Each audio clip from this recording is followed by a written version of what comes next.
Vendredi 20 octobre 2017, nouvelle édition de Journal sur Eden Télévision et merci donc de nous suivre. En voici le sommaire.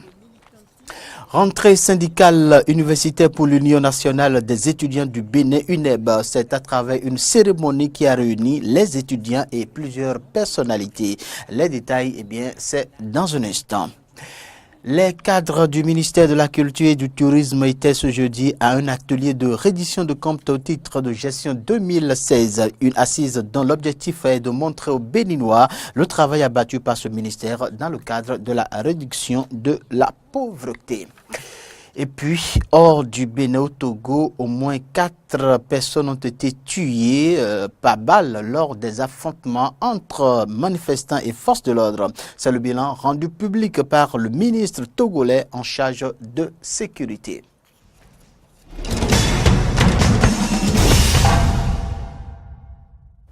Bienvenue à toutes et à tous.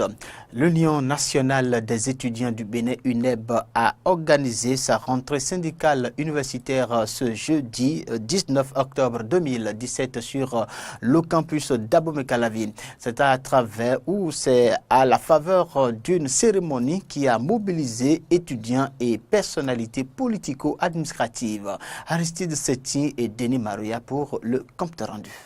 Militantisme estudiantin face aux réformes dans l'enseignement supérieur au Bénin, rôle des organisations estudiantines, tel est le thème qui a servi de réflexion pour la rentrée syndicale de l'Union nationale des étudiants du Bénin, UNEB. Pour l'édition 2017, plusieurs activités sont au menu, entre autres le lancement des activités de l'UNEB au titre de la mandature 2017-2018, le projet d'immatriculation des engins à 2 roues et les différentes situations qui prévalent actuellement dans les universités publiques du Bénin.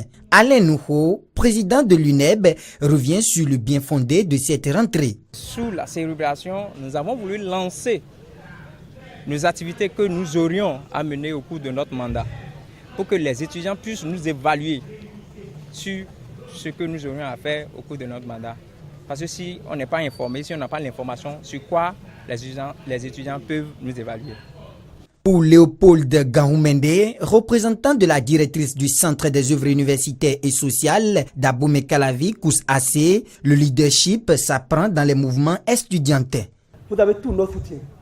Et je dis que le leadership, ça ne s'apprend pas dans une école, ça s'apprend à travers les mouvements étudiants. Et c'est en cela que je voudrais vraiment féliciter et saluer cette initiative de l'UNEB.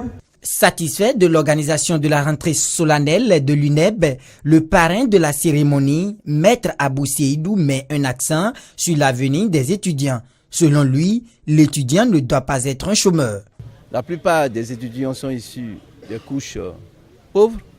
Alors, nous allons essayer d'accompagner l'UNEB et donner des conseils et aussi aider les étudiants dans leur choix lorsqu'ils vont terminer leurs études. Il faudrait qu'ils réfléchissent déjà dès la rentrée et que l'étudiant doit avoir un désir, une vision, un rêve. L'État n'a plus les moyens de recruter les diplômés. Actuellement, les sociétés privées ne recrutent pas des diplômés. En plus de vos diplômes, ils veulent des créateurs de richesse. Nous ne voulons plus avoir cette nouvelle vision, nous ne voulons plus avoir un étudiant chômeur. Au cours de la dite cérémonie, l'Union nationale des étudiants du Bénin s'est engagée à trouver des bourses auprès des promoteurs d'universités privées reconnus par l'État aux étudiants de l'université d'Abomey-Calavi.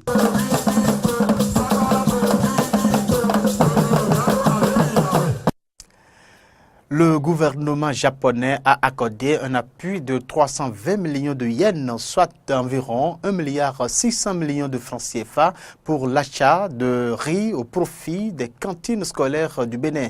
L'information a été rendue publique au cours d'une conférence de presse tenue par le ministre Aurélien Agbenossi et l'ambassadeur japonais près le Bénin au ministère des Affaires étrangères, Laurent Roland Tonneikes et Fiacre Voitan pour le compte rendu. Le ministre des Affaires étrangères et de la coopération Aurélien Agbenonchi et l'ambassadeur du Japon près le Bénin Kiyofumi Konishi ont procédé à la signature d'échange de notes de l'assistance alimentaire en faveur du Bénin le 12 octobre dernier. Cette assistance alimentaire de l'année fiscale japonaise 2017 d'un montant total de 320 millions de yens japonais, soit environ 1,6 milliard de francs CFA, va contribuer à combler le déficit céréalier au Bénin et principalement à l'achat du riz japonais au profit des cantines scolaires. Le Japon, comparativement à l'année dernière, a revu à la hausse cet appui en passant de 250 millions à 320 millions de yens japonais. Et c'est pour informer les populations béninoises que le ministre Aurélien Agbenonchi et l'ambassadeur Kiyofumi Konishi étaient face à la presse. Le président de la République, comme vous le savez, a décidé que notre priorité aujourd'hui, c'est d'être présent dans les communautés, c'est de faire en sorte que notre programme de cantine scolaire permette une fréquentation accrue de l'école, le maintien des enfants à l'école, mais aussi de régler les problèmes de malnutrition qu'ils peuvent avoir.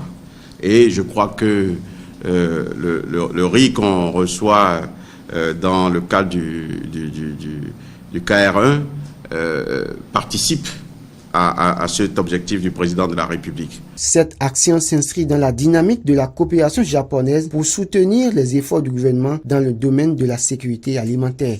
Je souhaite que cet accord d'assistance alimentaire que nous avons signé n'entrave pas la détermination du gouvernement du Bénin dans sa politique de promotion des filières agricoles en général et celle du riz en particulier, car le développement de l'agriculture au Bénin a une potentialité évidente et énorme et que le pays va arriver à un état d'autosuffisance alimentaire à moyen terme. Grâce aux fonds de contrepartie qui seront constitués, plusieurs projets sociaux communautaires seront réalisés. Et pour preuve, c'est avec les fonds constitués en 2016 que plusieurs salles de classe et laboratoires ont été construits. Dans ce cadre, le gouvernement japonais envisage d'aménager plusieurs écoles. Le Japon va bientôt démarrer le projet d'aménagement des écoles primaires publiques dans le département de l'Atlantique, qui s'inscrit dans le PAG. Après avoir effectué une étude préparatoire et sur la base de la requête de la République du Bénin, le Japon a sélectionné 36 écoles qui seront aménagées à travers ce projet. Le Japon entend élargir les éventails des domaines d'intervention au Bénin, surtout l'aménagement du transport dans la ville de Cotonou. Selon l'ambassadeur Kiyofumi Konishi, l'étude en détail sur ce projet d'amélioration des conditions du transport dans la ville de Cotonou sera effectuée en février prochain. D'un ministère à un autre, atelier de réduction de comptes au titre de la gestion 2016 ce jeudi 19 octobre 2017 au ministère de la Culture et du Tourisme. Un document, une fois approuvé au cours de cette assise, permettra donc de montrer à l'opinion publique le travail abattu par le personnel du dit ministère dans la création de richesses et le renforcement du capital humain pour la réduction de la pauvreté. Antoinette Sagbo et Damien Pedro pour le reportage. Atelier de validation du rapport annuel de performance 2016, c'est l'exercice qui a réuni ce jeudi 19 octobre 2017 le personnel du ministère du Tourisme et de la Culture sous l'égide du ministre de tutelle Ange Onkwe. Cette séance de travail répond aux exigences de la réforme budgétaire en matière de reddition de comptes. Le bilan du taux d'exécution se présente comme suit.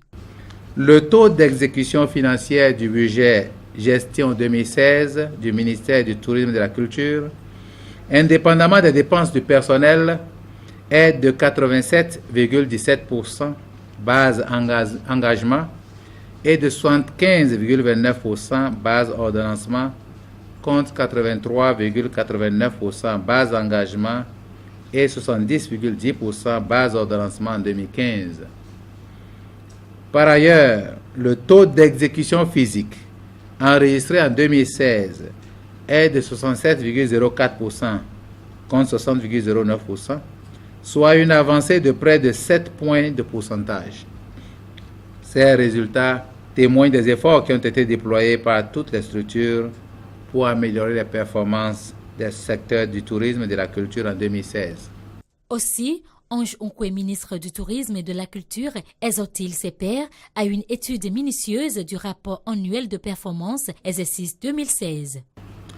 Ce document, une fois validé, permettra de montrer à l'opinion publique l'effort fait par le ministère du Tourisme et de la Culture dans la création de richesses et le renforcement du capital humain pour la réduction de la pauvreté à travers l'utilisation des ressources à lui accordées au cours de l'année 2016. Je voudrais compter à cet effet sur votre sens aigu de responsabilité et votre perspicacité afin que les objectifs fixés à cet atelier puissent être atteints. À l'issue de cette rencontre, des recommandations riches et pertinentes sont attendues pour améliorer le rendement des travaux pour le compte de l'année 2017. Direction Lokossa pour dire que les 10 conseillers communaux dissidents de la mairie de Lokossa étaient face à la presse ce mardi. C'était lors d'une conférence de presse au cours de laquelle ils ont étalé les déçus de la crise qui secourt la mairie de Lokossa depuis plusieurs mois. Cette conférence de presse a été une occasion pour les conseillers dissidents de la mairie de réaffirmer leur soutien au président Patrice Talon et à son programme d'action. Eh bien, on va plutôt suivre. Attaché au développement de Lokossa. Et nous ne pouvons pas arriver à ce développement sans le concours du pouvoir. Et c'est pourquoi nous réaffirmons notre soutien indéfectible au programme d'action du gouvernement. Comme ils l'ont dit, il y a pire à Lokossa. Et il faut seulement quelque chose pour que le développement de Lokossa soit amorcé. Cette chose-là, c'est que le maire Awadi quitte la tête de la commune de Lokossa. Nous demandons très respectueusement au président de la République de nous aider dans ce sens. Comme il a fait ailleurs, faute lourde, il y en a également à Lokossa. Donc il procède purement et simplement à la révocation du maire pour permettre à la population de Lokossa qui vient de souffrir de pouvoir souffler. Le directeur général de la Loterie nationale du Bénin a procédé ce mercredi à la remise d'un chèque de 25 millions de francs CFA à une structure du ministère du Sport. Ce don s'inscrit dans le cadre d'un partenariat qui lie les deux structures. On va écouter les responsables des dites structures.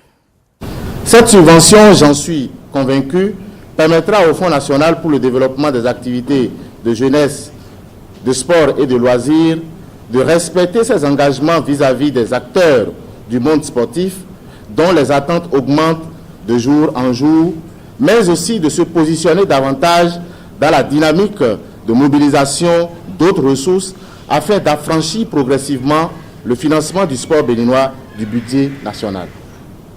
Je formule le vœu que cet appui s'accroisse davantage pour les années à venir et souhaite que d'autres acteurs vous emboîtent le pas.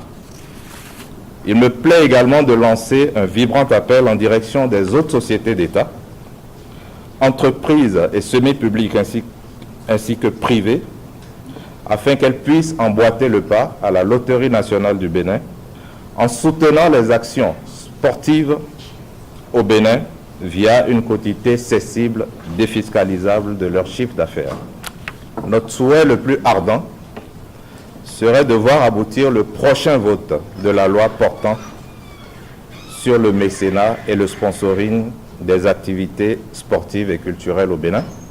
Je voudrais avec humilité dire qu'il serait bien que nous prenions davantage conscience de l'importance vitale du sport et de la visibilité sportive. C'est donc dans cette logique que la Loterie nationale du Bénin entend participer de manière soutenue à tout ce qui a rapport au sport, à la jeunesse, au loisir.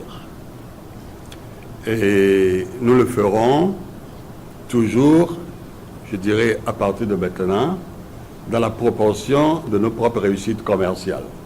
C'est pour avoir l'assurance de tendre le témoin à des mains encore plus robustes, à des coureurs encore plus puissants, capables de faire des foulées époustouflantes, que nous contribuons avec humilité, mais de très bon cœur au travail que vous faites au service de la nation. Actualité hors du Bénin, au Togo, au moins 4 personnes ont été tuées par balle mercredi au cours des affrontements entre manifestants et forces de l'ordre dans les 2 principales villes du pays, a déclaré le ministre de la Sécurité et de la Protection civile, Yak Dameham. On va l'écouter. Au niveau de ce côté, on a enregistré 3 morts. 3 morts par balle. Tout à l'heure, je disais, un manifestant a été aperçu au niveau de l'Idaora, pour ceux qui connaissent ce côté, avec un Kalachnikov. Un autre a été aperçu là-bas avec un NAC.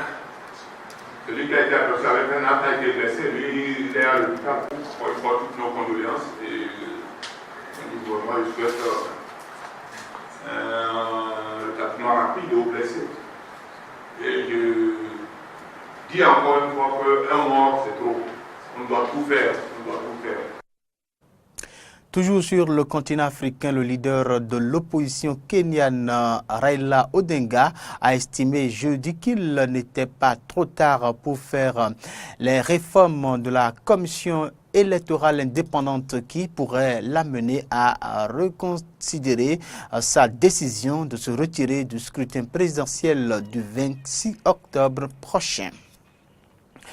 Eh bien, dernière information avant de mettre un thème à ce journal, la crise économique au Zimbabwe rappelle celle de 2008 quand l'hyperinflation avait réduit à néant les économies personnelles, vidé les rayons des magasins et les pompes à essence. Reportage. Les Zimbabwéens doivent de nouveau perdre des heures à faire la queue devant les magasins, les stations-service et aux distributeurs des banques. Depuis quelques semaines, le pays connaît des pénuries en essence et en produits courants. Les retraits d'argent sont aussi limités et les commerçants en pâtissent. Les affaires vont mal et c'est de pire en pire parce que les gens ne peuvent retirer que 50 $ par semaine. Ils dépensent presque tout pour payer leur loyer et après il ne leur reste plus rien pour acheter des choses ici. Après la catastrophe de l'hyperinflation en 2008, le Zimbabwe a adopté le dollar américain comme seule monnaie d'échange. L'économie ne s'en est jamais vraiment remise. Le manque de liquidité est criant et le chômage omniprésent. Le gouvernement a émis des bond notes, théoriquement de la même valeur que le dollar. Mais personne n'a confiance dans ces billets d'obligation. C'est un problème de confiance sur les marchés. À l'approche des élections de 2018, cette incertitude va continuer, car les élections à venir vont avoir un impact sur les décisions politiques et économiques. Est-ce que le gouvernement va imprimer plus de billets d'obligation? On ne sait pas, ce qui entame encore plus la confiance dans le système et aggrave la situation. Au marché noir, le cours des bond notes a très vite dégringolé. Mais le président Robert Mugabe met en cause de soi-disant saboteurs, même si ses politiques de réforme agraire depuis 2000 sont largement responsables du désastre économique. Certaines personnes font tout pour manipuler la monnaie. Ce sont des traîtres. Ils sont parmi nous. Certains craignent aujourd'hui un retour à la crise de 2008, quand les prix avaient augmenté jusqu'à 500 milliards de %. Eh bien, c'est la fin de ce journal sur Eden Télévision. Merci de l'avoir suivi. Nos informations sont aussi à suivre sur les réseaux sociaux Facebook, Twitter et et nos sites internet et benin-eden.tv. Au revoir.